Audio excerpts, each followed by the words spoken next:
ସ୍ତ୍ରୀ। ଆପଣମାନେ କୋଉଠି ନା କୋଉଠି ଏଇ ୱାର୍ଡଟା ଶୁଣିଥିବେ। ସ୍ତ୍ରୀ ୱାର୍ଡ ଶୁଣିକି ଆପଣମାନଙ୍କ ମନରେ କିଛି କୋଶ୍ଚିନ୍ ଡାଉଟ୍ ଆସୁଥିବ।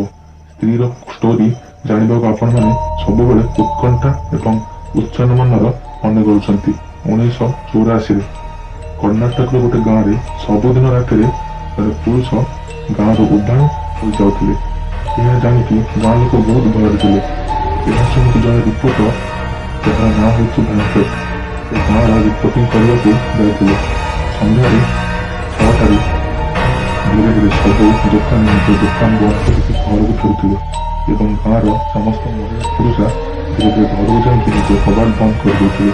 ଏହା ଦେଖିକି ଭେଙ୍କଟଙ୍କ ମନରେ କିଛି କୋଶ୍ଚିନ୍ ଆସିଲା।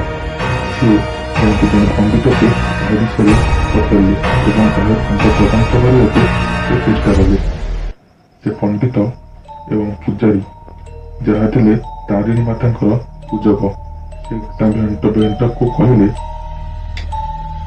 ଜଣେ ସ୍ତ୍ରୀ ଅଛି ଯାହାର ସବୁଦିନ ଆସିକି ଜଣେ ଜଣେ ପୁରୁଷଙ୍କୁ ଅବା ସପ୍ତାହରେ ତାଙ୍କ ଘରର ଦୁଆର ମୁହଁରେ ସେହି ପୁରୁଷଙ୍କ ନାଁକୁ ବହୁତ ମଧୁର ସ୍ୱରରେ ଡାକେ। ପ୍ରଥମ ସ୍ୱର, ଦ୍ୱିତୀୟ ସ୍ୱର, ତୃତୀୟ ସ୍ୱରରେ ପୁରୁଷମାନେ ରହିପାରନ୍ତିନି। ସେ ମଧୁର ସ୍ୱର ଶୁଣିବା ପାଇଁ ଡୋର ଯାଇକି ଓପନ କରନ୍ତି। ସେ ତାଙ୍କୁ ସେ ଡୋର ଓପନ କଲାବେଳେ ହିଁ ନେଇକି ତାଙ୍କ ସହ ଇଣ୍ଟିମେଟ୍ କରିବାକୁ ଚେଷ୍ଟା କଲେ। ଇଣ୍ଟିମେଟ୍ କରିଦେଇକି ତାଙ୍କୁ ମାରିଦେଇ ଥାଏ।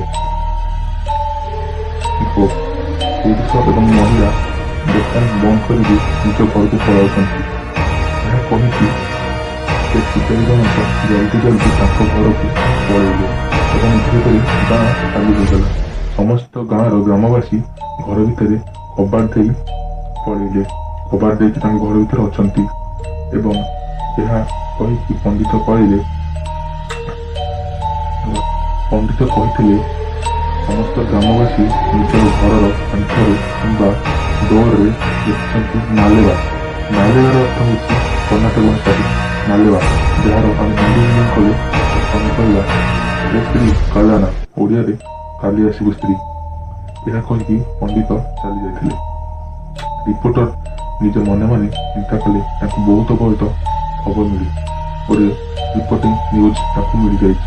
ଏହା ଭାବିକି ସେ ଗାଁରୁ ସେ ସହରକୁ ଯିବାକୁ ଆଗମନ କଲେ। ଗାଁରୁ ସେ ସନ୍ଧ୍ୟା ସମୟରେ ବାହାରି ଯାଇଥିଲେ। କିଛି ବାଟ ଗଲା ପରେ ତାଙ୍କ ସ୍କୁଟର ବନ୍ଦ ହୋଇଯାଇଥିଲା। ସେ ସ୍କୁଟରକୁ ଗଡ଼ାଇ ଗଡ଼ାଇ ହାତରେ ଧରିକି ଚାଲିବାରେ ଲାଗିଲେ।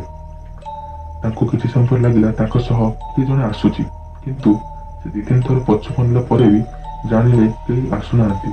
ଧୀରେ ଧୀରେ ତାଙ୍କର ଚାଲି ସାଙ୍ଗରେ ଆଉ ଜଣଙ୍କ ଚାଲି ବି ମିଶି ଯାଉଥିଲା। ସେ ଭୟରେ ବହୁତ ଜଲ୍ଦି ଚାଲିବାରେ ଲାଗିଥିଲେ। କିଛି ସମୟ ପରେ ତାଙ୍କ ପାଖରେ ଜଣେ ଆସି କହିଲେ ବହୁତ ମଧୁର ସ୍ୱରରେ, ଭେଙ୍କଟ।